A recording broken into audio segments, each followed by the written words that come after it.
I'm Kenton Claremont, and you're listening to the Train to Hunt podcast. Dude, there he is. He's coming in. Get ready. Welcome to the Train to Hunt podcast. I'm your host, Ken Claremont, and I have a very special guest on with me today, and we're going to go over the 2019 schedule for all things Train to Hunt. It's going to be an exciting podcast. And Brian Austin is our new Eastern Regional Events Director out there in Wisconsin, and he's going to be handling some of the Eastern events. And so I want to welcome Brian onto the podcast. Welcome, buddy. Thank you very much, Kenton. It's a pleasure to be on here, and I'm just really looking forward to 2019 and helping you out and helping Train to Hunt to grow and to get more people involved.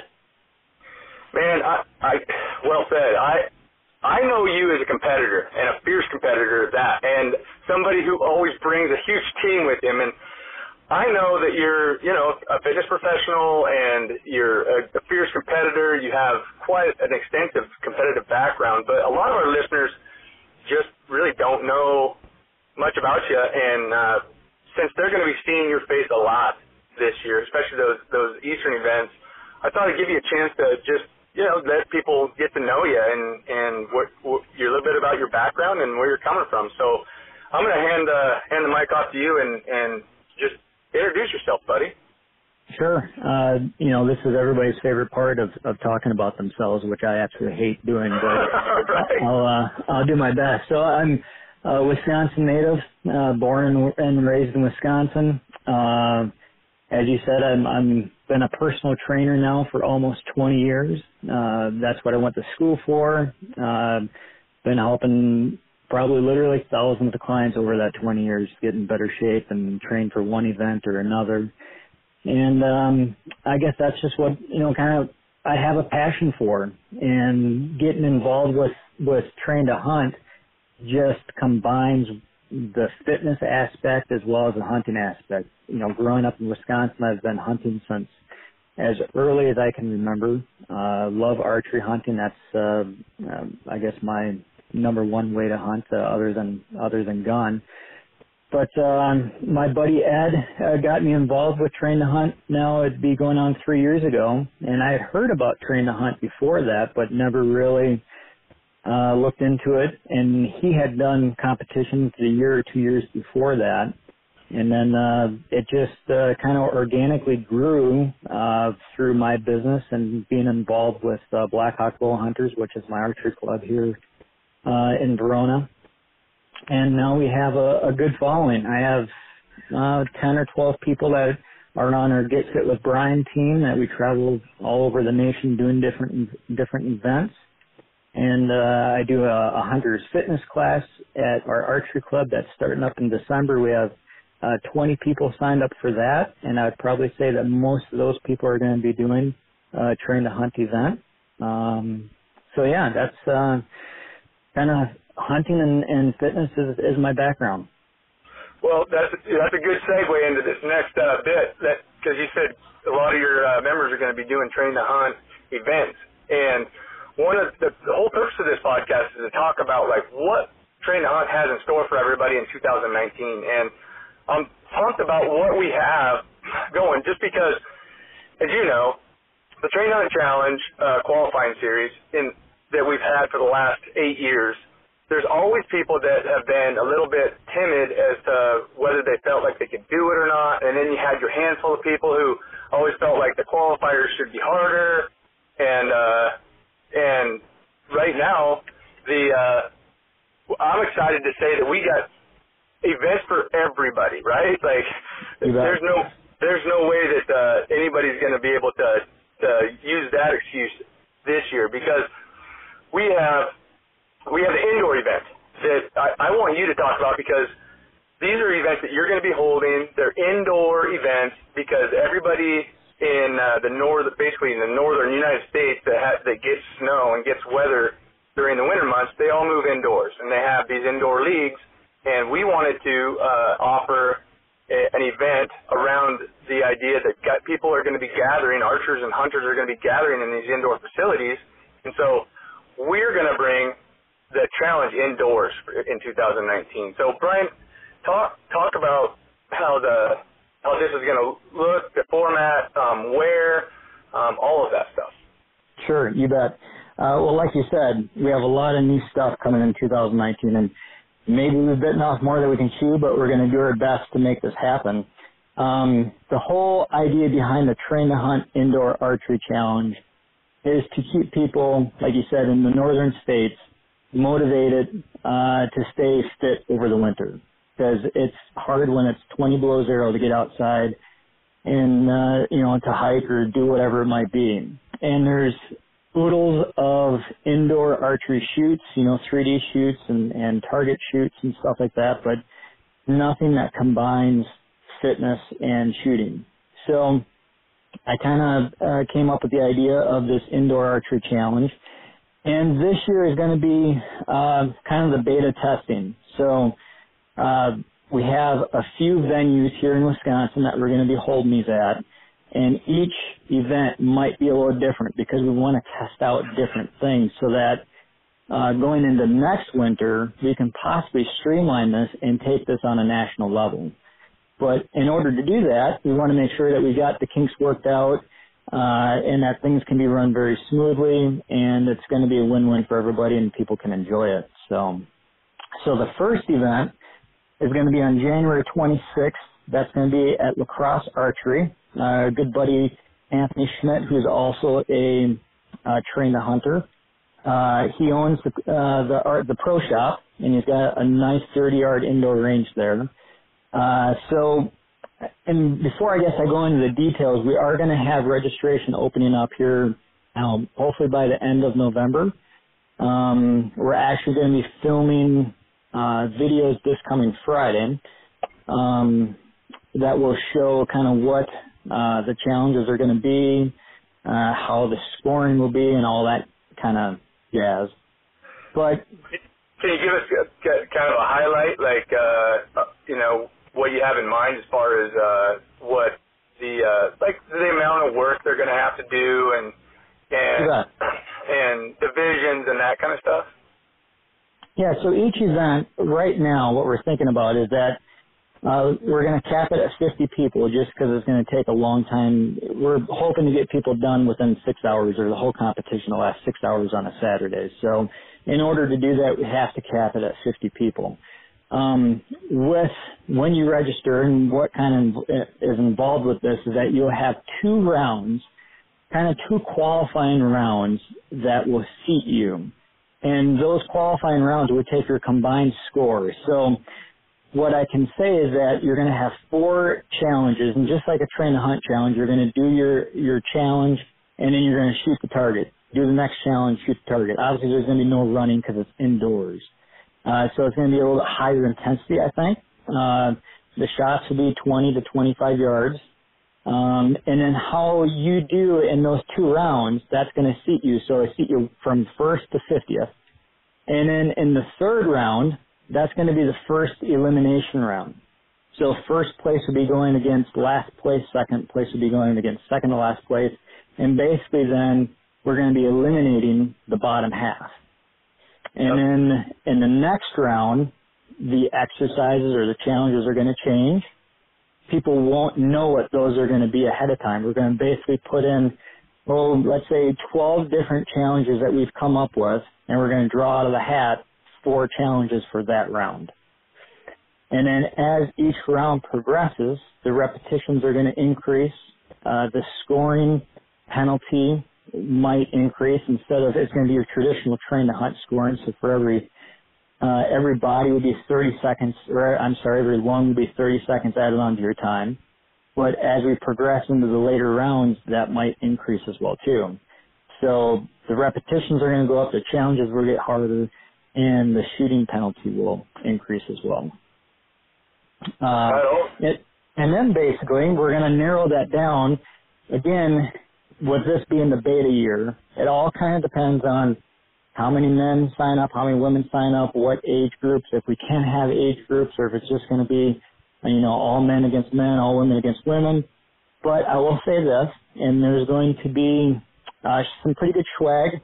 I know Vortex is helping out because actually the second venue is going to be at Vortex headquarters, which is right here in Wisconsin. So we're going to have some Vortex gear that we're going to give away. Anthony also makes custom strings, Schmitty's specialty strings. He's going to have some strings that he's going to throw in for people, and hopefully some of our other sponsors are going to pitch in, and we're going to have some pretty good giveaways for people. And then, Kenton, I believe, Train to Hunt, we're going to give away one free entry to the top male and female winner for each of the indoor events. Absolutely. I mean, that's a no-brainer. We're gonna if you win your event, you get a free ride into any national qualifier. So it sounds.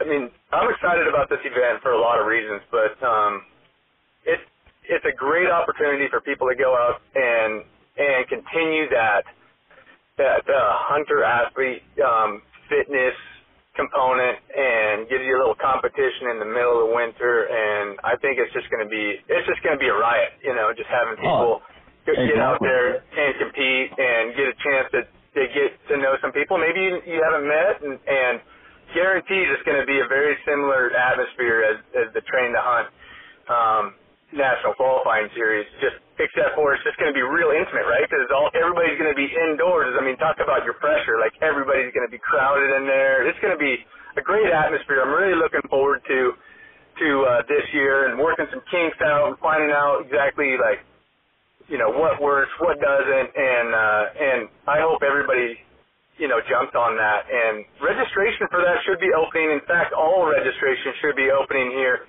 in the next few weeks, and that's going to be at trainhunt.com, and it'll have all the events laid out. So, man, I'm excited about that, and I'm looking forward to seeing those videos. And that's important, I think, you guys. I think you probably caught it, but this is all going to be all this is going to be put in video format and re-explained, in real time on video. And how it's going to work, and the scoring and seeding and all of that. So if for some reason there's some question marks in your head, look for those videos, and then if you have questions after that, just shoot us a quick question at info@traintohunt.com, and we'll get back to you. So, all right. And Kenton, I wanted to add, and you hit on it too, is that they're going to be very spectator friendly, because both with Cross Archery and at Vortex headquarters, we're actually using their indoor, brand new state-of-the-art indoor shooting range.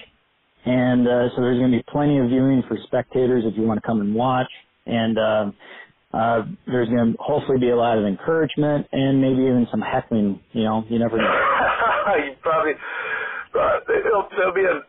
there may be a little heckling, but that's always part of the game, right? You bet.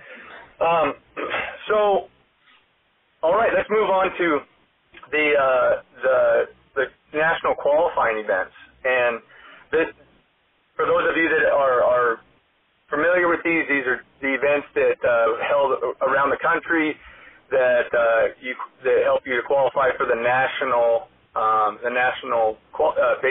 championships held this year in mid-July.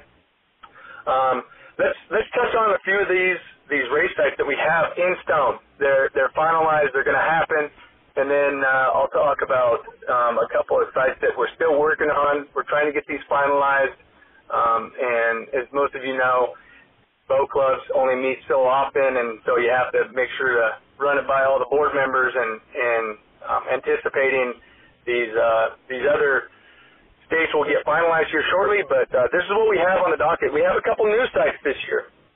Actually, we have one brand new site that is going to kick off the season, and that is in Dorado Hills, California. I'm super excited about this one because there's so many people in that area that have traveled to other challenges, whether it be Oregon or Nevada, some in Washington. Some go all the way to Arizona, but we're coming to the home state this year in California, and that's going to be March 23rd and 24th. at Dorado Hills, Bowman. The next one we're going to do is in Arizona, and those of you that have been to Arizona, we're in Tucson. That's going to be April 6th and 7th. And then we've finalized the Wisconsin event, which, Brian, where's the location for the Wisconsin event? You bet. Wisconsin's going to be at Tyrrell Basin, which is just outside of Madison. So we're moving it kind of to the southern part of the state, and we are doing that because Wisconsin has been the biggest event, I think, the last 2 years now. And we just need a venue that we can grow into, and that we can, I guess, hold a few more gatherings and festivities that we might have throughout the weekend. And what's really cool is that we're only 20 minutes from the Vortex headquarters. So Vortex is probably going to have a little bit bigger showing at this event, and we might have some booth set up, some product set up, so people can, test out some of their product. Yes. So that particular event is going to be kicking off June 29th and 30th. All right, and right before that event, we're going to be back in Pennsylvania at Ambridge Sporting Club in Baden, Pennsylvania, June 22nd and 23rd. So Pennsylvania, here we come again. And then Colorado. We're doing Colorado at the end this year, and it's just the way it ended up. You know, it's just what Colorado, as most of you know, or some of you know, Colorado, we're at the Powderhorn Ski Resort, and we kind of have to work around their wedding schedule. And so this year it just ended up that we ended up having to go a little bit later in the season in the qualifier. So the Colorado qualifier is July 6th and 7th, again at the Powderhorn Ski Resort. And then it's just a quick turnaround. It's a quick turnaround this year because the National Championships is the very next weekend, July 13th and 14th. So it's going to be a little tricky. I think that qualifier out there in Colorado is going to be one that is probably going to be a monster because it's like last chance qualifier and then the next weekend we'll go right into the National Championship.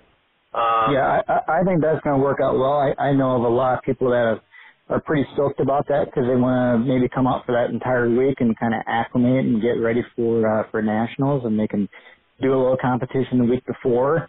And we can't forget about Texas. I don't think you brought Texas up. That's 100% confirmed. Oh yeah, Texas.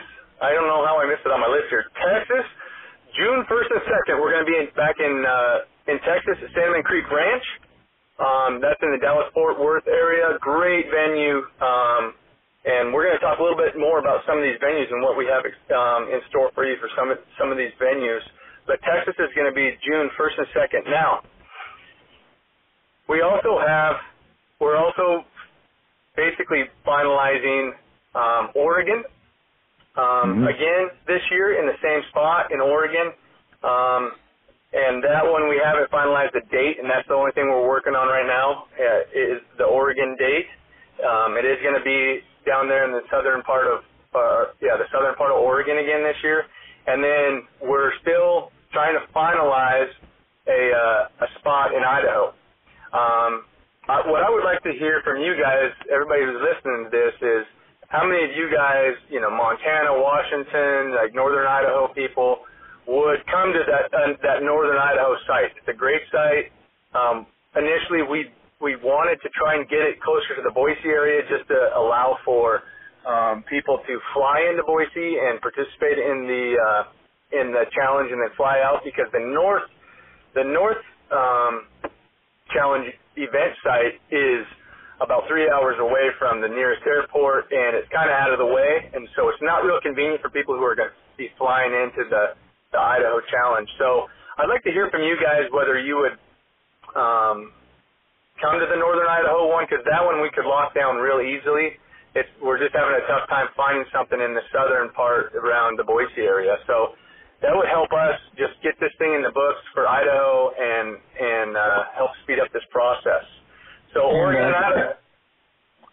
Ken, I also want to throw out there, I guess let's give a shout out to all the people because I posted on social media about, hey, where would you like to see a new event this coming year? And a lot of people sent me clubs or different venues, and I just want to let them know that I've contacted just about every single one of them, plus probably a dozen more. And with kind of what you're saying there, we're trying to find with these new locations, we're trying to find venues that are fairly close to, you know, a decent-sized airport, because we realize that there's a lot of people that like to travel from state to state and do these. And if we're close to an airport, it's just easier for people to get there.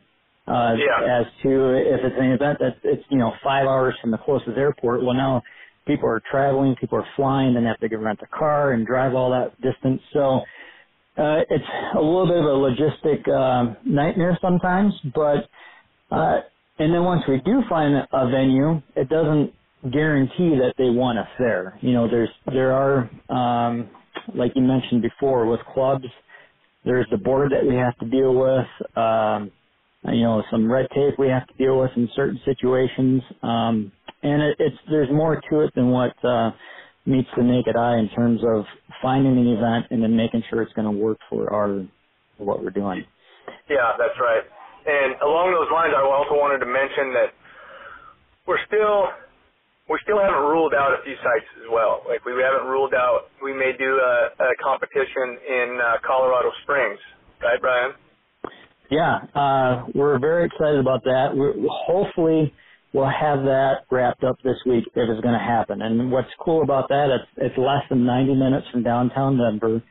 I've heard a lot of people in the Denver area want to do a train hunt, but they just want it to be closer than, you know, driving all the way across the mountains to Powderhorn. So we're trying our best to find a venue somewhere on that front range, and we think we have one. We're just working out some of the details. And we also have a club near Nashville, Tennessee, that hopefully this week we're going to hear back from the board, and they're going to give us the okay. With that said, I've contacted clubs all up and down Florida, North Carolina, South Carolina, Virginia, with not much luck. So I guess if anybody has a specific club or has contacts with people in those areas, you know, send them our way sooner than later, because we want to get all this wrapped up within the next couple of weeks. Yeah, that's the important piece, is that there's kind of a deadline as to when we want to get this thing wrapped up, because I know you guys, everybody out there, you know, you have to put in for your vacation. You got to, you know, you're trying to get things on your calendar now and not wait till the last minute. So we're really trying to wrap things up, as Brian said, behind the scenes stuff, the behind the scenes logistics that we do in order to get sites lined up is not always as easy as it may seem it would be, but we're working our butts off over here to try and make that happen. So those are the sites that we have, and those are the sites that we're working on. And now let's get into kind of the nitty gritty of it. Let's get into the Train to Hunt Challenge regional or national qualifying series, and we have some changes there that we need to announce as well. Yeah, we have some exciting changes here, I think. And we've talked more about this, Kenton. I've talked more on the phone with you than like a teenage girl, I think. But we have really hashed this stuff out, and we've come up with, you know, worst case scenarios and what if this, what if that, and I think we have it set. Well, you know what? Let's do this, Brian. As we're going through this, let's do any questions that comes up, because you've been a competitor in the past, and you have your kind of finger on the pulse with all your team there in Wisconsin. And if anything comes up, just fire a question at me. You know, if you think this is a question that might come up after this podcast or during this podcast. So let's do this. Let's start with the changes in the divisions. Now, there's not a lot of changes in the divisions. We're still going to have your age group, which is basically your Open, your Masters, your Super Masters, and your Senior Masters. Masters being Open Open being anybody under the age of 40, Masters being 40 to 49, Super Masters being 50 to 59, and Senior Masters being anybody over the age of 60s. And we're talking both men and women. We are going to do something a little different this year with the traditional archers for several reasons. We are going to have them just compete in their age group and not separate the traditional archery equipment from the compound equipment. And I'm sure all you guys out there who are shooting traditional compound or traditional equipment right now probably just stopped listening and are like, what in the world are we doing this for? But I'm going to explain. The reason we're doing this is because, number one, in the last 8 years, we just haven't been able to grow the traditional division like we'd hoped. And it's always the smallest division, and that's one reason. And it's probably the most minor reason we're doing this. The major reason we're doing it is because over the last 8 years, I have seen traditional guys who shoot traditional they would be able to compete in their age group with right alongside the compounds, because we always allow the traditional guys to shoot about half the distance as the compounds. And other than that, all of the work is the exact same. The only thing that we've ever had to do with the traditional division is move the targets in. And we feel like if you're as efficient with your traditional equipment as somebody with a compound. Now, we by no means think that the learning curve is the same, because we all know that the learning curve with a compound is a lot easier to pick up. The compound bow is a lot easier to pick up with today's technology, and traditionally, the traditional equipment is going to take you a lot longer to master and be able to shoot as well as a compound. There's just a lot more to it. But if you're deficient with your traditional equipment as somebody is efficient with their compound equipment, we have no doubt that you're going to be able to go out there and compete side by side with those guys and beat them. So we're going to have the traditional equipment is going to be competing just in their age divisions. There will not be any separation of traditional equipment with compound equipment. The only difference is that every target you shoot at, except for maybe like the 5-yard target, right? Like anything under 10 yards, we won't differentiate. But anything like if it's 20-yard shot with a compound, it's a 10-yard shot with the traditional. If it's a 30 yards, it's a 15, and so on. And we feel like, other than that, there is really no advantage in the overall event itself. You still have to move the sandbags. You still have to, do the hard yards, as it were. So, well, and Ken, I'll add to that. My buddy Josh Crooks that's on my team, he's a trad guy, and I always try to relay back to him or ask him questions about it. And I think he's probably going to be shooting me in the back the next time we have class. But the two things that I've noticed with the trad group is that, yes, while they may not be as proficient than a compound shooter, but when they draw back or when they get ready to take that target, they're, I think, on average, probably at least 10, maybe even 15 seconds quicker at shooting each target, especially during the challenge course and the mountain course. So they have a little bit of an advantage on time with that. And then they also have the advantage of they're not lugging around an 8 to 10 pound bow on that mountain course. And believe it or not, that does make a difference. So I think they do have, when you look at the big picture, I think it's all going to even out. Agreed. And we're hoping that you traditional shooters out there agree with us as well. And that's the way it's going to be for 2019. And we're hoping that we don't scare any traditional people off. But we're all in this together. We're all archers. We're all bow hunters. We're all into fitness, and we right. And if it grows, if the trad group grows, then hey, the next year let's have age groups. Let's do whatever needs to be done if we have enough people that are participating. For for sure. I'd be willing to entertain the idea. This year will be a really good test because we've had people that use traditional equipment in the past and competed in their age group, and they did great. You know, they did really well. We had, you know, the guy who placed last year in Colorado was a traditional guy, and right. you know, Chris Sheets out of Wyoming, man, I think he was second overall a couple of years ago in Colorado. So they're out there. It's just a matter of are you know, do you want to come out and compete? And we're really working on just making sure that the playing field is even, and we feel like we can even the playing field by simply allowing traditional guys and girls to shoot a little bit closer targets. So, okay, next, this is probably, I mean, one of three big announcements as far as changes go. But the team competition, Brian, the team competition is going to look different this year. In the past, we've allowed people to team up with somebody and compete side by side with their partner. Just teams of two. You and your partner go out. You compete side by side. You start together. You finish together. And that was traditionally how we've done the team competition.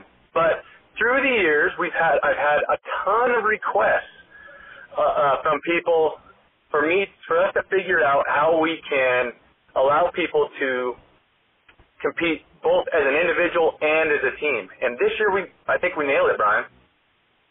I couldn't agree with you more. I think because, like you said, there's been a lot of people that wish that they could compete against their counterparts in their age group, but the way that the team has been, they've been, I guess, hindered to just competing against other teams. So now, even if it's a co-ed team, you know, Susie can compete with all the other women, and John can compete with all the other guys.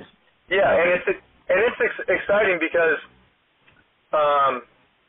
we're allowing people to be able to win both, right? You can win the individual and the team competition, which is great. So this year we're expanding the teams. We're gonna do teams of three. And you'll go on to registration. You'll sign up in your age group, your division, and then at the bottom it'll say join a group or join a team. And if you're the first person to go on there, and you know, you talk to your team, the people are coming to the same event as you are, and say, hey, let's form a team. And you guys, there's no men's team, women's team, co-ed team. It is team. All right. It doesn't matter if there's 3 men, 3 women, 2 men and 1 woman, or 2 women and 1 man. That is a team. So all the teams are in just the team competition. And the way it's going to work is there's going to be teams of 3. So you'll sign up as an individual and join the team. You know, say Team Renegade, and you'll go on there, and I'll join my age group, and then I'll join Team Renegade. And then the way it's going to be scored is your team effort. So very similar to a cross-country meet or a wrestling tournament or a track meet. You'll compete as an individual, and then in the end, we're going to combine your team's effort to come up with the team winners. So it does. I understand there's some people out there that they'd rather compete as a team, you know, with their hunting buddy or whatever, what have you. But this really is going to open up the door. It's going to expand people and encourage people to get out there and compete as an individual and be contributing to your team at the same time. You know, just like I said, a track meet or a wrestling match, you know, if you're contributing and really focused on the team, you're trying to do the best you can, but you know that if you can just beat that person in front of you, you're going to be adding points to your team. So exactly. that's exciting. Well, I think that team is pretty. Yeah. I think it's also we're gonna have more teams competing then too. So we might have where, let's say in Wisconsin, we had maybe 12 or 15 teams. Yeah. Now we might have almost everybody could be on a team now.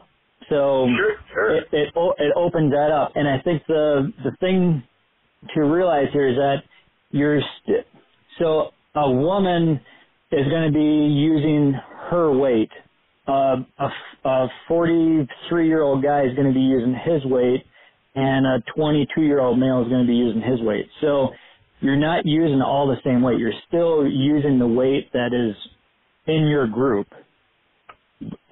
So not everybody has to do the same weight. So you're still using the same weight, and the rules apply as individual, but your combined time is going to be added together for your team. That's right. And so that's important to know that for all intents and purposes, you're just going out and you're competing as an individual. And at the end of the day, you're going to contribute to your team. That seem clear enough? Yep, I think so. Cool. So let's go to. Should we just stay with the team? Let's stay with the team concept real quick, as far as nationals go, because in the past I've allowed anybody who qualified for nationals was allowed to come in and compete as in their respective division at nationals, or they could form a team at nationals without actually qualifying as a team. This year, we're going to put the kibosh to that. If you want to compete as a team at nationals, then you have to qualify as a team at the qualifier. You can't you can't change teammates, you can't form a team specifically for nationals. It just wouldn't be fair, because at nationals, you could have, last year's top 3 men come together and say, hey, let's at nationals, and they could compete as a team at nationals, and it just wouldn't be fair to those people who had a team that qualified, say at Wisconsin, and they come to nationals and they feel good about it until they find out that Trevor and Jason and Charlie all formed a team, and there's no fairness to that. So you have to qualify as a team at your respective qualifier in order to compete as a team at nationals. All right, so. And Ken, we should say something like, if you want to be a part of a team, but don't have, you're missing somebody or you need 2 other people, that's where you can maybe reach out on some of the social media pages, either Train to Hunt, Facebook or Instagram page, or probably the Train to Hunt community page, maybe Hammer and Chisel, maybe. I think most of the venues or the state qualifiers have their own Facebook page. Yep. And I guess if you're one of the only 5 people that are on Facebook, then I guess we'll have to figure something else out. Send us a message, send us an email or something. Right. So find a team, compete as an individual, and have a chance to win both divisions. Right. All right. So then let's go to qualifying. This is probably our most exciting announcement, actually. This is big. I feel like we need a drum roll here. Yeah, right? So one of the things that we want to do this year is we want to give everybody an opportunity to experience nationals. And so that's exactly what we're going to do, you guys. If you compete and finish any of the Train to Hunt national qualifiers, you are automatically able to throw your name in the hat at nationals. Okay? So if you go to Wisconsin and you're, 10th out of 15 in your age group, guess what? You qualify. No matter where you land in your qualifier, we're going to give you the opportunity to come out and get a taste of nationals. So that's exciting for us. I think that it should be exciting for you, and we're hoping that really gives people hope and inspires people to get out there and really train hard and try to qualify in, the top 20% in your division. But even if you haven't, you just want to experience nationals, we're going to open those doors and allow you to come out and put that on your calendar right away. So that's exciting. I think that it's going to be just a really fun atmosphere at nationals. The other thing Ken, I can't agree more with that, because I know a lot of guys that would love to go to nationals, love to be a part of that, but just for one reason or another, they'd probably would have a very hard time qualifying the way that we have done it. So I think this just opens the door for people that have trained hard, that are doing everything they can, but they just can't get in that top 3 or top 4 in their age group. So now this gives them the opportunity to come out, experience that, and be a part of nationals. I think you hit it on the head, Brian. And the other thing that we considered when making this decision was that sometimes your local qualifier is just chock full of studs. You know, it's just really tough to place them in that top 4 at your local qualifier, and you don't really have the means to be able to do additional qualifiers in a certain year. So giving you the opportunity to go out, compete hard, and then put that national championship event on your calendar early, I think is a big plus.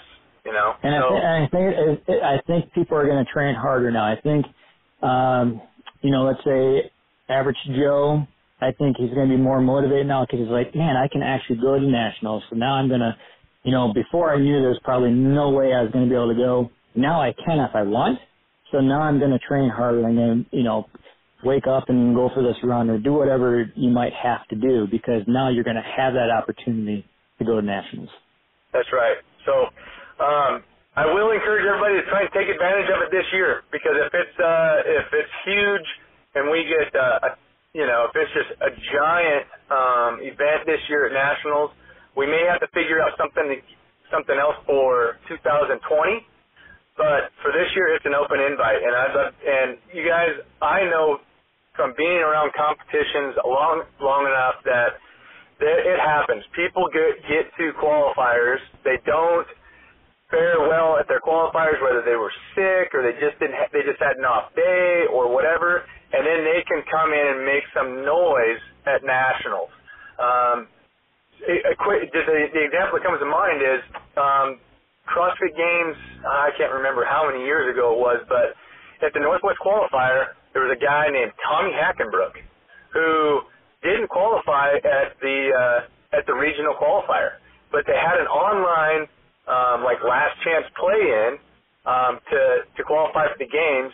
He qualifies just last chance video qualifier, goes to the games, and going into the final event is in the lead and ends up losing and hit second place that year at the CrossFit Games and was sixth or seventh at his qualifier. So there's always that chance that just because somebody doesn't have a good qualifying event doesn't mean that they don't belong at nationals. So I'm pumped to have everybody throw their name in that hat and come out to nationals. So speaking of nationals, we are adding a division specifically for the national championships called the Elite Division. We're going to have elite men and elite women. And you're going to earn the right to compete in this division via your qualifier. And this is how that's going to work. After each qualifier, we have in the last couple of years, we basically have an overall winner. And that just means we throw everybody, regardless of age and sex, in the same pool, and we've given an overall winner.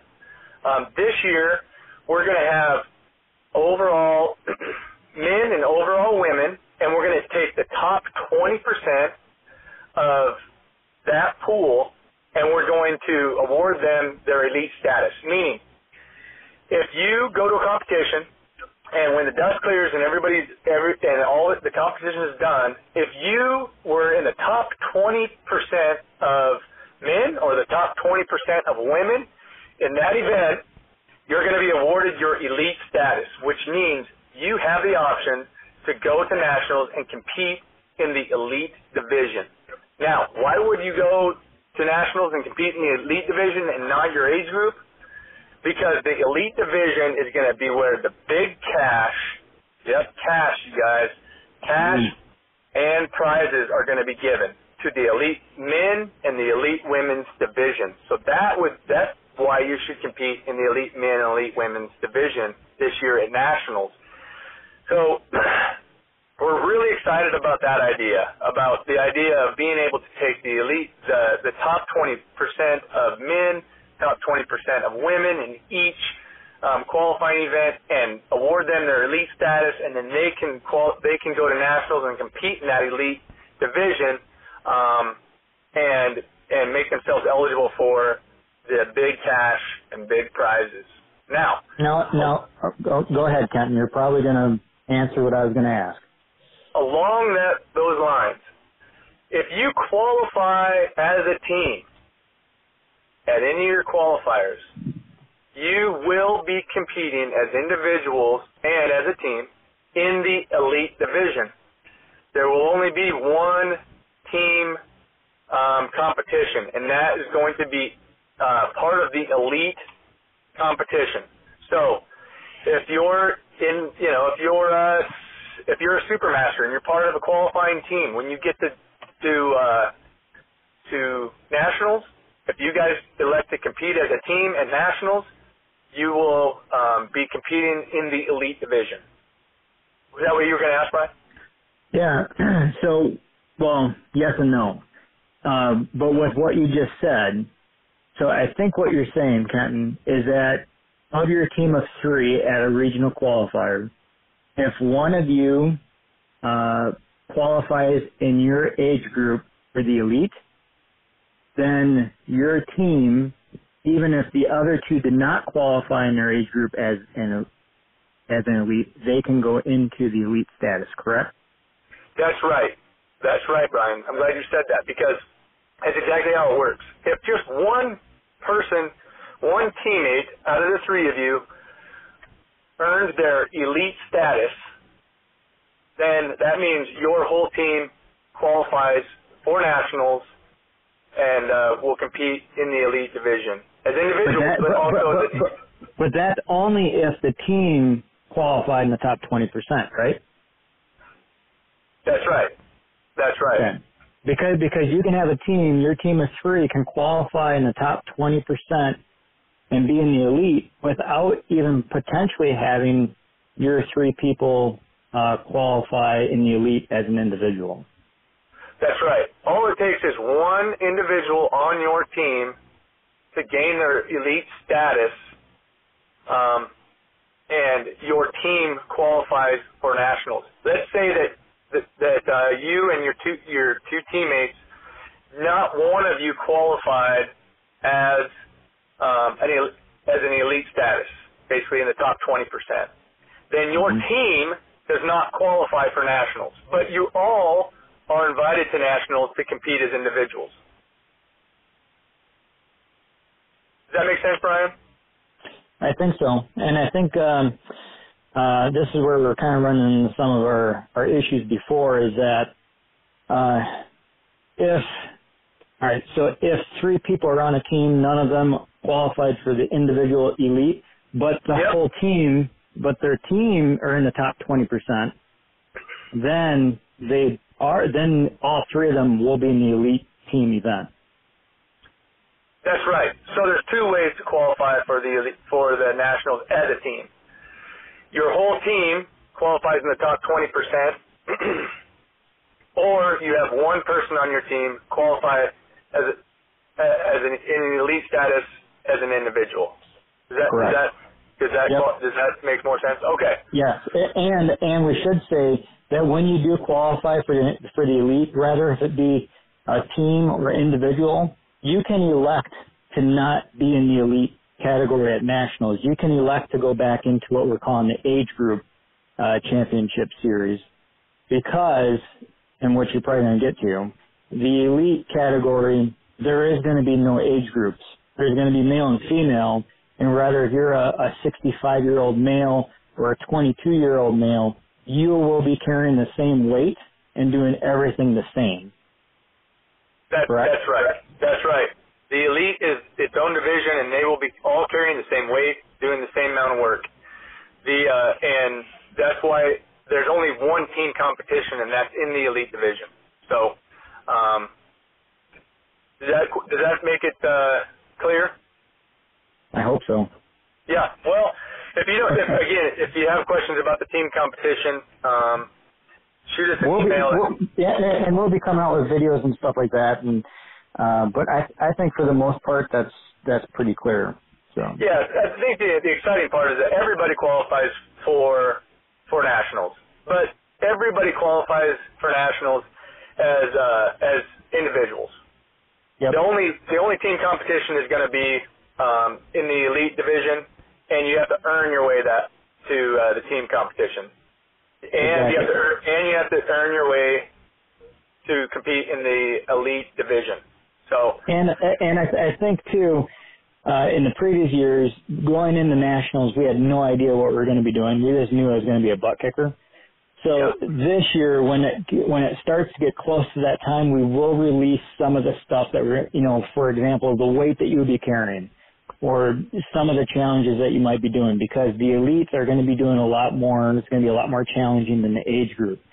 So, for example, if you made it into the elite, but you're just not feeling up for that extra, challenge, you can elect to go back in the age group. So we will be releasing enough information so that you know if you should stay in the elite category or if you want to participate in the age group. That's right. Again, the advantages of competing in the elite is that's where the cash and prizes are. But Exactly. even if you earn your elite status, you're right, Brian. You can compete in your age group if that's what you want to do. I do think the one thing that we forgot, if we back up, one of the things that we did overlook was the format, the 2-day format this year at the qualifiers as opposed to the 1-day format. We should probably talk at length as to why we decided to do that. In the past, you guys, we've tried to cram it all into Saturday, which some of the events, it was easy to do, but they were smaller events. This year we're expecting bigger events, and we didn't want to cram, essentially a day and a half worth of competition into one day.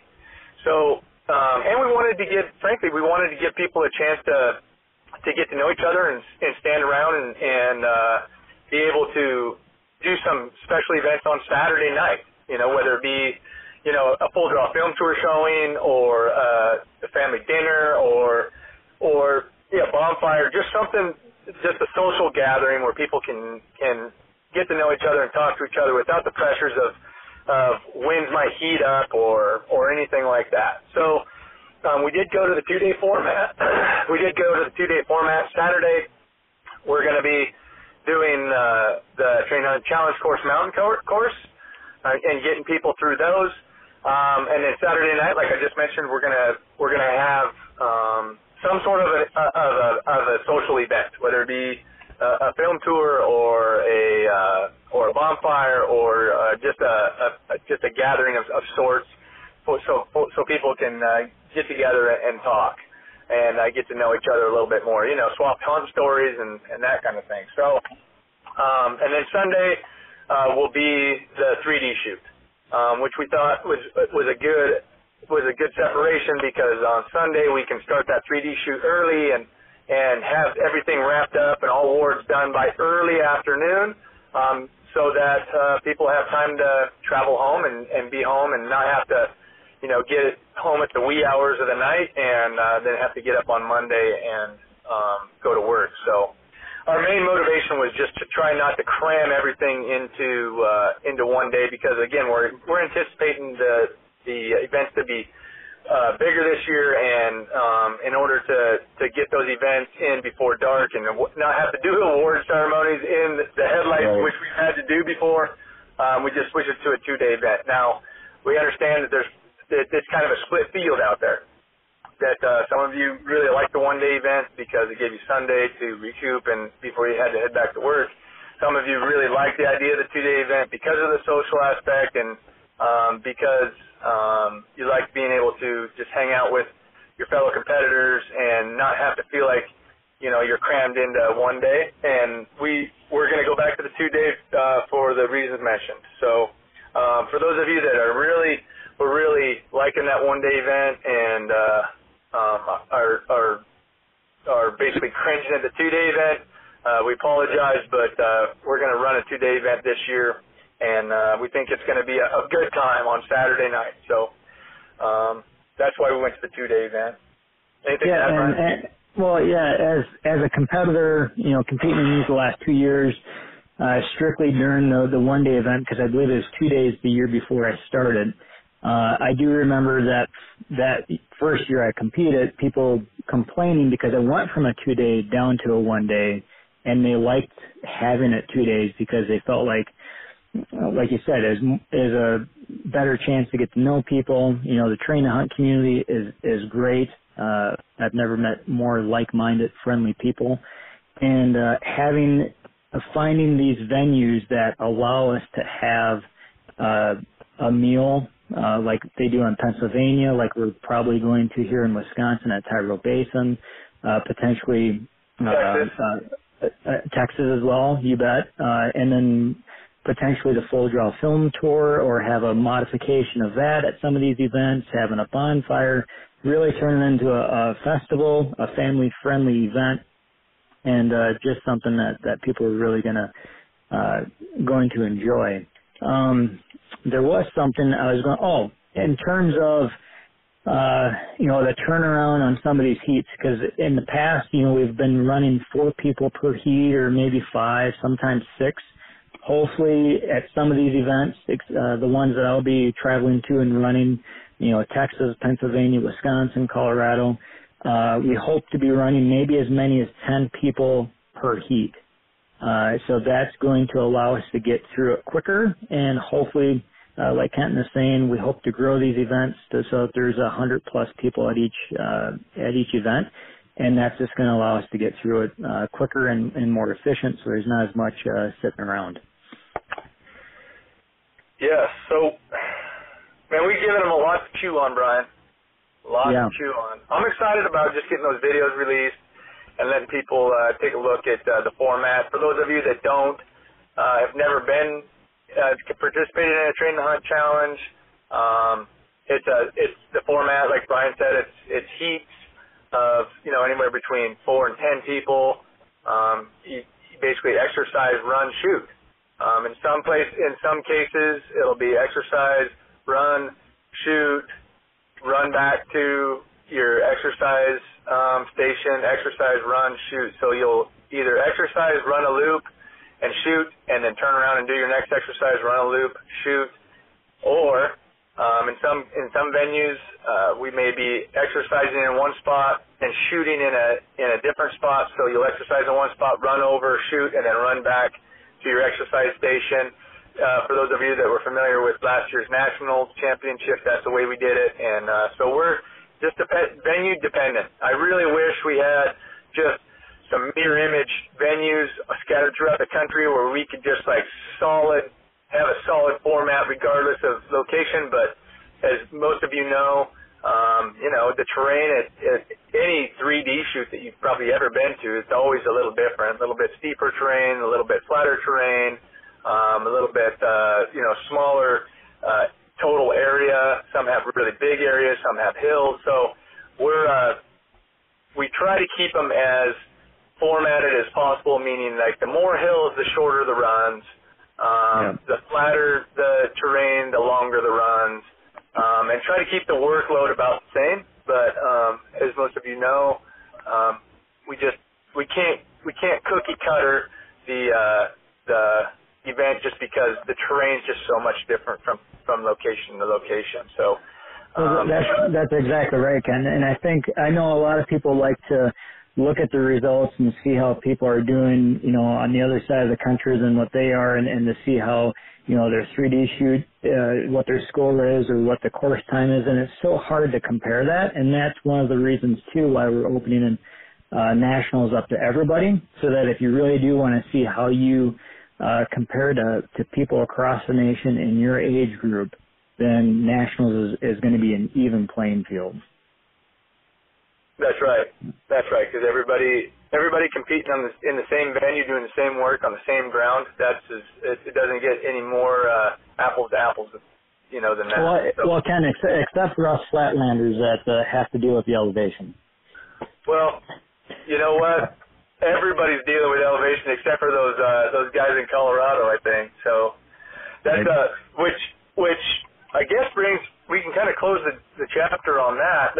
Let's talk briefly and just give them like a little teaser about the Train to Hunt 24, which if any of you have been following social media at all, it's a team competition, teams of 3, and the short story is it's going to be a 24-hour race. It'll start on noon on Saturday and end at noon on Sunday, and it's just going to be whoever makes it the furthest, whatever team makes it the furthest, wins, essentially. And it's an exciting competition because it's really built for those people who think that who want to be in extreme competitions, that want to gather some people and find out what they're made of. And this event will do it. It's going to be,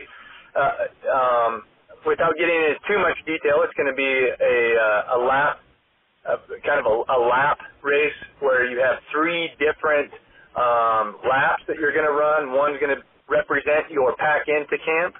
One's going to represent your hunting day, and then the last loop is going to represent your pack out. As you can imagine, the pack weights will vary. You can split that weight among your teammates any way you see fit, and you're going to just do this on a continuous loop until the 24 hours is up. And again, whoever makes it the furthest and shoots the best is going to win the overall competition. Again, you guys, this is a beta year for this. I think that we're going to have 90% of the bugs out of it by the time that the Train Out 24 hits. But as they say in the military, you can only the last 10% is got to be decided on the fly, because there's things you just can't anticipate. But we're going to do our best to number one, keep it fun, keep it competitive, and most importantly, keep it safe. And we're looking at 2 different venues right now, one in Wisconsin and one in Colorado. And our decision is going to be based off of those 3 things, basically safety, competitive environment, and what was the third one I said? And a fun environment. We want it to be accommodating. We also want the accommodations it takes to run an event like this is pretty extensive. So we have a couple venues that we believe will be able to handle this type of competition, so that you don't end up doing 50 laps. We need to get some length and some difficulty in some of the hikes, and we're working on Wisconsin and Colorado, and we will make that announcement way before we ever launch registration for this event. But it's one of those events that is right up my alley. That would be the event that I would definitely put on my calendar, because it's just a great way to find out, it's next level fitness stuff. It's next level mental toughness stuff. And doing it as a team is going to be epic. So we're super excited to announce that. Brian, you want to add anything to that? You summed it up pretty good right there. It's I ran this idea by you several months ago. It stems back to my mountain bike racing days when I used to do 24-hour events. And then at Nationals this year, when things ran long and people were finishing in the dark, climbing up that ski hill in the dark, I'm like, we got to do something like this because this is so awesome. So combine those 2 events, and then it might be Train to Hunt meets the death race. There might be mental and physical challenges throughout that 24 hours that you have to complete to be able to continue. There's so many cool ideas that we have. We just have to figure out logistically how we can do this, how we can make it happen, and like you said, to make sure it's in a safe environment, because I realize it's getting close to hunting season when this would be held. And that's the last thing we want to do, is to injure anybody, but at the same hand, it's a perfect time to challenge yourself and to challenge your hunting buddies to make sure that you guys have what it takes or to do your backcountry hunt. Or you might realize that, hey, there's something I have to do in my training or my gear, maybe my boots are rubbing wrong or my pack or something like that, and this is going to be a perfect time to test all that out. For sure. Well put, buddy. That's one of the things that I think almost everybody is. There's two things that everybody will get from this, no matter how you do. You're gonna find out how well your nutrition is throughout that 24 hours, and you're gonna find out how good your gear is. Exactly.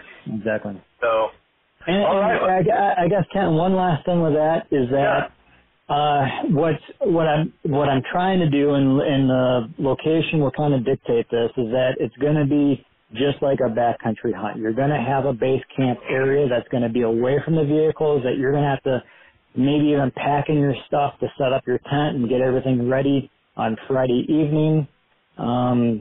The set time for the event might be 12. It might be 9 a.m. we might start, but that's why you need to be there Friday night, set up, because you never know. I might call the whistle at 7 a.m. and we're going to be starting at 7. So we'll see.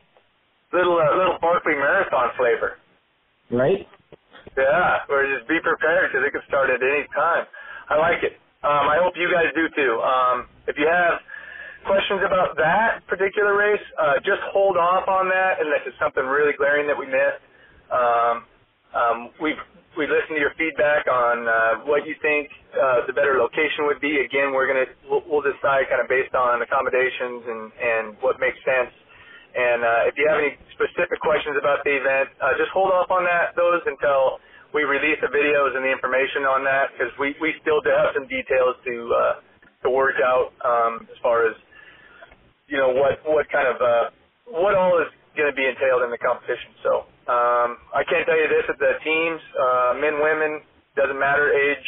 It's just going to be bring the best 3 people and let's go get after it. So that's just going to be one division team, and that's it. So all right, buddy, we've given them a ton to chew on. I'm excited we finally get this podcast out there. I really appreciate everything you've done for Train to Hunt, you guys. Brian has been huge help this off season, and like you said, we spent a ton of time on the phone, milling over logistics and ideas, and we're working our butts off to make sure that when competition comes, event, whether it be the indoor, the qualifying series, or the Train to Hunt 24, when we're ready to roll, we're confident that you're going to have a very good experience and want to just be begging for more. So thanks again, Brian. I appreciate everything you do, and we'll sign off with that.